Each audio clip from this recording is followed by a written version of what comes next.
நம்ம சேனலில் பயோகிராஃபிலாம் பார்க்குறோம். அந்த வகையில் இன்றைக்கி யாரோட பயோகிராஃபின்ட்டு எல்லோரும் தான் போய் கெஸ் பண்ணியிருப்பீங்க. ஆமாங்க, நடிகர் அண்டு டான்ஸ் கோரியோகிராஃபரான மானஸ் பற்றி தான் எல்லோரும் இந்த வீடியோவில் பார்க்க போகிறோம். இவரை பற்றி பார்க்குறதுக்கு முன்னாடி இது வரைக்கும் யாரெல்லாம் நம்ம சினி சமூகம் சேனலை சப்ஸ்கிரைப் பண்ணலையோ அவங்க எல்லாரும் மறக்காமல் சப்ஸ்கிரைப் பண்ணிவிட்டு பக்கத்தில் இருக்க பெல் ஐக்கானையும் மறக்காமல் ப்ரெஸ் பண்ணிவிடுங்க. மானஸ் அவர்களை கண்டிப்பாக நிறைய பேருக்கு தெரிஞ்சிருக்கும். அவருடைய முன்னாள் காதலி கூட எடுத்த அந்த ஃபோட்டோஸாக இருக்கட்டும், வீடியோஸாக இருக்கட்டும், எல்லாமே சோஷியல் மீடியாவில் ட்ரெண்டுங்க. இந்த நிலையில தான் அவங்களுடைய முன்னாள் மனைவிக்கு 2வது திருமணம் நடந்தது. நிறைய பேருக்கு அவங்க டிவோர்ஸ் ஆன விஷயமே தெரியாமல் இருந்ததுனால இவங்களுடைய செகண்ட் மேரேஜ் பார்த்திங்கன்னா ரொம்ப கான்ட்ரோவர்ஷியலுக்கு உள்ளாயிருக்கு. ஆமாங்க, மானஸோடைய முன்னாள் மனைவியான சுபிக்ஷாக்கு தான் இப்போ கேரளாவை சேர்ந்த ஒரு தொழிலதிபர் கூட சேர்ந்து மேரேஜ் நடந்திருக்கு. இந்த மேரேஜ் ரொம்பவே கோலாகலமாக அவங்களுடைய ஃப்ரெண்ட்ஸ் அண்ட் ஃபேமிலி எல்லாருமே வந்திருக்காங்க. இந்த மேரேஜ் ஃபோட்டோ சோஷியல் மீடியாவில் வைரல் ஆகிட்டே இருக்கும் போது தான் மானஸும் வைரல் ஆகிட்டு இருக்காரு. ஏன்னா மானஸ் கிட்டத்தட்ட மானாட மயிலாட சீசன் 10ல இருந்தே நிறைய பேருக்கு தெரியும். அவர் ஆலியா மானஸா கூட சேர்ந்து ஒர்க் பண்ணி இருந்ததா இருக்கட்டும், லவ்ல இருந்ததா இருக்கட்டும், பிரேக்கப்பாக இருக்கட்டும், எல்லாமே பல பேருக்கும் தெரிஞ்சிருக்கும். இப்போ இவர் சிவந்தி சீரியலில் கிரேஸ் கூட சேர்ந்து பேர் பண்ணிட்டு இருக்காரு.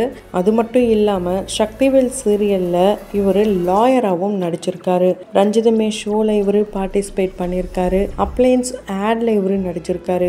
நீயா அப்படின்ற படத்தில் வரலட்சுமி கூட சேர்ந்து நடிச்சிருக்காரு. நோ என்ட்ரின்ற படத்துலையும் நடிச்சிருக்காரு. இவர் ஒரு டான்ஸ் மாஸ்டராக இருந்தாலும் அவருடைய கெரியர் பார்த்தீங்கன்னா சின்ன வயசுல இருந்தே டான்ஸாக தான் இருந்திருக்கு. டிசம்பர் 14 தான் இவர் பிறந்திருக்காரு. இவர் சொந்தமாக மானஸ் டான்ஸ் கம்பெனி அப்படின்ட்டு ஒரு கம்பெனியை வச்சு ரன் பண்ணுறாரு.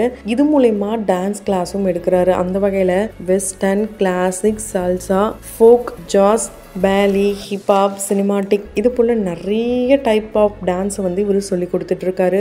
அந்த விஷயத்த ரொம்ப ஹாப்பியாக அவரே ஃபேஸ்புக்கில் கூட ஷேர் பண்ணியிருந்தார். இவர் ஜீனியஸ் ரெக்கார்டு ஹோல்டர் வாங்கியிருக்காரு. எதுக்குன்னு பார்த்தீங்கன்னா இல்யூஷன் டான்ஸ்க்காக வாங்கியிருக்காரு. மானாட மயிலாட சீசன் 10ல் ஒன் ஆஃப் த ஃபைனலிஸ்டாக இருக்காரு. ஜும்பா இன்ஸ்ட்ரக்டராக இருந்திருக்காரு. ஏன்னா இவர் அதில் சர்டிஃபைடாக இருந்திருக்காரு. அதே மாதிரி சர்டிஃபைட் யோகா மாஸ்டராகவும் இவர் இருந்திருக்காரு. ஸோ இப்படி நிறைய திறமைகள் இவருக்குள்ளே இருக்கிறதுனால இவருக்கு அவருடைய கெரியர் டான்ஸில் இருந்து ஸ்டார்ட் பண்ணதுனால நிறைய பேருக்கு இவர் ரொம்ப பிடிக்கும். அது மட்டும் இல்லாமல் இவர் பெண்களை நம்ப மாட்டாராங்க. இதை நானாக சொல்லலை, ஆலியா மானஸாவே சொல்லியிருக்காங்க. எனது ஆலியா மானஸாக்கு இப்போ சஞ்சய் கூட சேர்ந்து திருமணமாகி 2 குழந்தைகள் பிறந்திருந்தாலும் இப்போ ஒருத்தரை பற்றி பேசணும் அப்படின்னா அவங்களுடைய ஆரம்ப காலகட்டத்தில் இருந்து அவர் கூட இருந்த நிறைய பேர் அவருடைய வெற்றிக்கு காரணமாக இருந்திருப்பாங்க. அந்த மாதிரி ஒருத்தங்க தான் ஆலியா மானஸாவே சொல்லலாம். ஏன்னா 2016க்கு முன்னாடியிலிருந்தே ஆலியா மானஸாவே இவருக்கு ரொம்ப நல்லாவே தெரியும். 2 பேரும் நல்ல ஃப்ரெண்ட்ஸாக இருந்திருக்காங்க. ஆனால் காதல் பார்த்தீங்கன்னா 6 மாதம் தான் பண்ணியிருக்காங்க. சடனாக 6 மாதத்தில் பிரேக்கப்பும் பண்ணிட்டாங்க. இதை பற்றி மானஸ் என்ன சொல்லியிருப்பாருன்னா, நான் எந்த தப்புமே பண்ணலை, அவங்களா வந்தாங்க, இப்போ அவங்களா போயிட்டாங்க, இதை பற்றி சொல்கிறதுக்கும் ஒன்றும் இல்லை அப்படின்னு சொன்னாலும் ஆலியா மானஸா இதை பற்றி பொண்ணுங்க கண்டாலே ஓடுவார். அதுதான் அவர்கிட்ட ரொம்ப பிடிச்சது. அது மட்டும் இல்லாமல் ஸ்மோக்கிங்கும் இல்லை, எந்த ஒரு கெட்ட பழக்கமும் கிடையாது. ஒரு நல்ல பையனை நான் பார்த்து பிடிச்சு போயிட்டு நானா வாலண்டரியாக அவர் பின்னாடி சுற்றிட்டு இருந்தேன். லவ்னு சொல்லிக்கிட்டே இருந்தேன். அவர் நோன்னு சொல்லிக்கிட்டே இருந்தார். ஃபைனலாக டேட்டூலாம் போட்டு என்னை இம்ப்ரெஸ் பண்ணி அவரும் இம்ப்ரெஸ் ஆகி ஸோ ஃபைனலாக ஓகே ஆயிடுச்சு. அதுக்கப்புறம் தான் இவங்க ராஜா ராணியில் ஷெம்பா அப்படின்ற கேரக்டர் பண்ணாங்க. சஞ்சய் கூட சேர்ந்து நடிக்க ஆரம்பித்தாங்க. அந்த நேரத்தில் தான் இவங்களுக்குள்ள கான்ட்ரவர்சியே வந்ததுன்னே சொல்லலாம். ஏன்னா சஞ்சுவா அந்த சீரியல் விட்டு தூக்கணும்ன்ட்டு ஆலியா மானஸா ரொம்பவே கஷ்டப்பட்டாங்களாங்க. ஒரு பாயிண்ட்ல இவங்க அவரை பற்றி புரிஞ்சுக்கிட்டாங்களாம். அதுக்கப்புறம் நான் இந்த சீரியல் விட்டு போகிறேன், நான் தானே மிஸ்டேக் பண்ணிட்டேன் அப்படின்ட்டு அவருக்காகலாம் கூட எமோஷனல் ஆனாங்களாம். இப்படி அவங்களுக்குள்ள ஒரு காதல் கதை அப்படியே ஸ்டார்ட் ஆயிருக்கு. இந்த காதல் 6 மாசத்துல முடிஞ்சுது. February 14, 2017 இவங்களுடைய காதல் ஸ்டார்ட் ஆகி 2018 இவங்களுடைய காதல் முடிஞ்சுது. ஏன்னா மாடர்ன் பொண்ணுங்களே வேணான்னு இருந்த அவர்கிட்ட இவங்க தான் வாலண்டரியா போயிருக்காங்க. கல்யாணம் பண்ணிக்கலாம்னு சொன்ன அவங்களே நமக்குள்ள செட் ஆகாதுன்னு சொல்லிட்டு போயிட்டாங்க. அதுக்கப்புறம் தான் அதே டைம்ல இவர் கூட ரொம்பவே க்ளோஸா இருந்த சுபிக்ஷா, இவங்க கூட 2016 இருந்து நல்ல நட்புல தான் இருந்திருக்காங்க. அவங்களுக்கு எப்போ பிரேக்கப் ஆச்சோ 2018 அதுல இருந்து அவங்களுக்கும் இவருக்கும் நல்ல க்ளோஸ் ஃப்ரெண்ட்ஷிப்பே வந்துருச்சு. அது எந்த அளவுக்குன்னு பார்த்தீங்கன்னா 2 பேரும் சேர்ந்து நிறைய ரீல்ஸ் போடுறதா இருக்கட்டும், எங்க வேணாலும் ஒன்னா போறதா இருக்கட்டும், நிறைய சர்ப்ரைஸ் வீடியோவா இருக்கட்டும். அதுல இவருக்கு ஒரு பர்த்டேக்காக சர்ப்ரைஸ் பண்ண அந்த ஒரு வீடியோ பார்த்தீங்கன்னா சோஷியல் மீடியாலே வைரல் ஆச்சு. அதை பார்த்துட்டு நிறைய பேர் உங்களுக்கு சுபிக்ஷா தான் கரெக்டாக இருப்பாங்க, நீங்கள் அவங்கள மேரேஜ் பண்ணுறது தான் கரெக்டு, போனதை நினச்சி ரொம்ப வருத்தப்படாதீங்க அப்படிலாம் சொல்லியிருப்பாங்க. ஸோ சுபிக்ஷா கூட சேர்ந்து நல்ல லைஃப்பை வாழலாம்னு சொல்லி தான் 2020 எல்லாருடைய சம்மதத்தின் பேரில் மேரேஜ் ரொம்ப ரொம்ப கோலாகலமாக நடந்தது. திருப்பதியை தொடர்ந்து வேளாங்கண்ணியில் இவங்களுடைய ரிசப்ஷன் நடக்குது. கலா மாஸ்டர் தான் சீஃப் கெஸ்ட்டாக வராங்க. நிறைய செலிபிரிட்டிஸ் போகிறாங்க. இப்படி ரொம்ப ஹாப்பியாக லீட் பண்ணிட்டு இருந்த இந்த காதல் திருமணம் பார்த்திங்கன்னா ஒரே வருஷத்தில் முடிவடைஞ்சிருச்சு. இவங்க எந்த ஒரு அறிவிப்பும் இல்லாமல், அதாவது மேரேஜ் ஆக போகிறதுன்னு சொல்லலை, அவங்களுடைய கெரியர் பார்த்துட்டாங்க. இவரும் அவருடைய கெரியரை பார்த்துக்கிட்டாரு. ஸோ குறிப்பாக இவங்க மேரேஜ் ஆனதுக்கு அப்புறமா ஆலியா மானஸை பற்றி பேசியிருப்பாரு.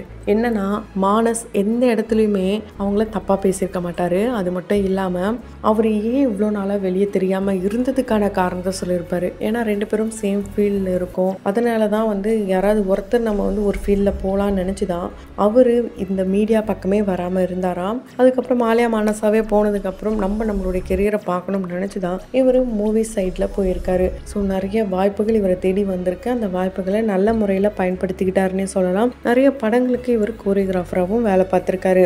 ஸோ இந்த நிலையில தான் இந்த கப்பல் நல்லா வருவாங்க அப்படின்னு நினச்சிட்டு இருக்கும் போது தான் சுபிக்ஷாவோடைய இந்த தொழிலதிபர் திருமணம் ரொம்பவே ஒரு பேசும் பொருளாக மாறி இருக்கு. நிறைய பேர் என்ன சொல்லிட்டு வராங்கன்னா, இவங்களுக்கெல்லாம் திருமணம் அப்படின்றது ஒரு விளையாட்டு பொருளாக மாறிடுச்சு. ஆள் மாற்றி திருமணம் பண்ணிக்கிட்டே போகிறாங்க. இவங்கெல்லாம் எப்போ திருந்துவாங்கன்னே தெரியாது. இதனால தான் ஒரு சிலர் கட்டுப்பாடோட இருக்கிற பல பேரும் மீடியா பக்கம் வந்தாலே இந்த மாதிரி இஷ்யூ வந்துடும் நினச்சி நிறைய சர்ச்சைக்கு உள்ளாகிறாங்க, நிறைய சங்கடத்துக்கும் உள்ளாகிறாங்கன்ட்டு நிறைய பேர் இப்போ கமெண்ட் பண்ணிட்டு வராங்க. குறிப்பாக மானஸ் ரொம்ப ரொம்ப பாவம். அவருடைய கெரியரில் கண்டிப்பாக சாதிப்பார். அது மட்டும் இல்லாமல் அவர் இப்போது சீரியலில் ரொம்ப பிஸியாக போயிட்டுருக்காரு. இது மூலயமா அவரோட இன்டர்வியூஸ்லாம் கூட பார்க்க முடியுது எந்த அளவுக்கு ஒரு ஜாலி பர்சன் அப்படின்றத அவரே சொல்லியிருப்பார். எப்போவுமே சைலண்ட்டாக இருப்பாராம். ஒருத்தவங்களை ரொம்ப பிடிச்சதுன்னா ரொம்ப ஜாலியாக கலாயெல்லாம் வாங்குவாராம். இவரெல்லாம் சீக்கிரமாக கலாய்க்க மாட்டாராம். எல்லார்கிட்டையும் அன்பாக பழகுவாராங்க. இதை நானாக சொல்லலை, ஒரு இன்டர்வியூவில் அவங்களாவே சொல்லியிருக்காங்க.